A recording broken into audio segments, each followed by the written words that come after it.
guys, good morning guys. Nandito kami ngayon sa Divine Mercy Shrine.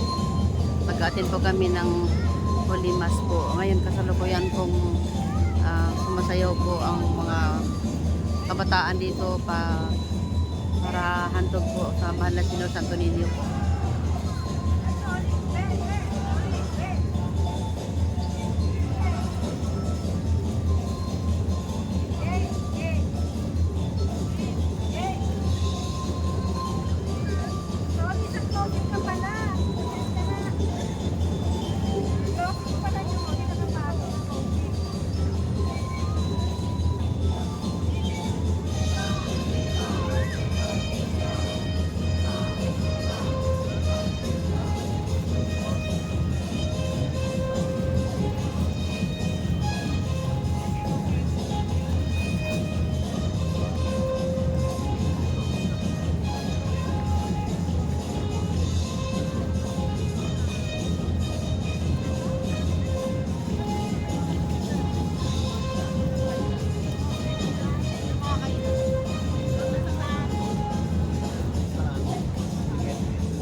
Iyan ang kanyang layunin at kalooban.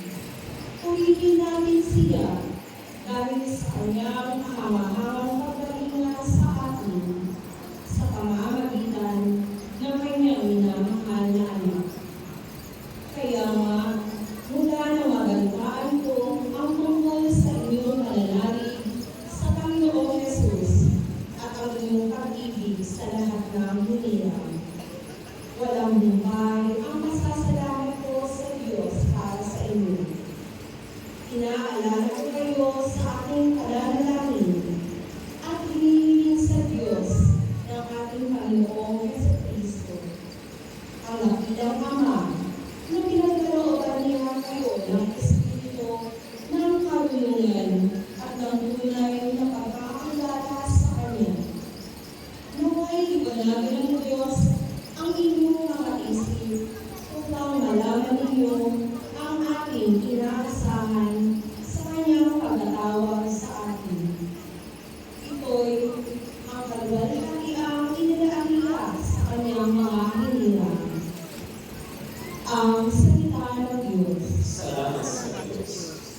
isinasalaysay sa mabuting balita ang pagpamalas ng batang si Jesus ng kanyang karunungan na ipinamangha ng lahat ng nakakinig sa kanya. Bilang paggalang sa mabuting balita ng Panginoon, magsitayo po ang lahat.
Bawat taon, tuwing pista ng Pasko, ang mga magulang na Jesus ay pupunta sa Jerusalem. At nang 12 taon na siya, pumaroon sila gaya ng dati nilang ginagawa. Pagkatapos ng pista, sila ay umuwi na. Nagpag-iwan si Jesus sa Jerusalem. Ngunit dito napansin ng kanyang mga magulang sa pag-aakala na isa na si Jesus ay kasama ng isa. Nagpatuloy sila sa maghapong kanilang bahay. Nakalaan nilang hindi siya kasama. Siya'y hinanap nila sa kanilang mga anak at kakilala. Hindi nila siya natagpuan. At umalit sila sa Ayan guys, tapos na po ang misa. Thanks God. Tapos lang po ng misa.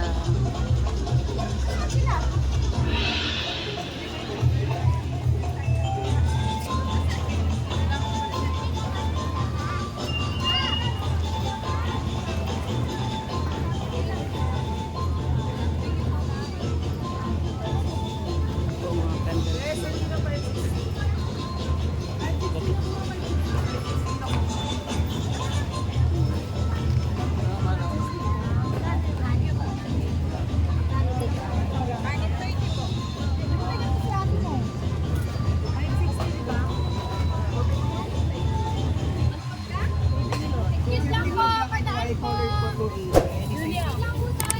Ito is okay na 5.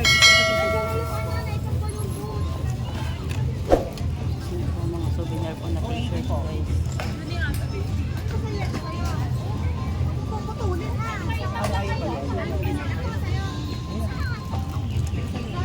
Kaya taga sa restaurant lang daw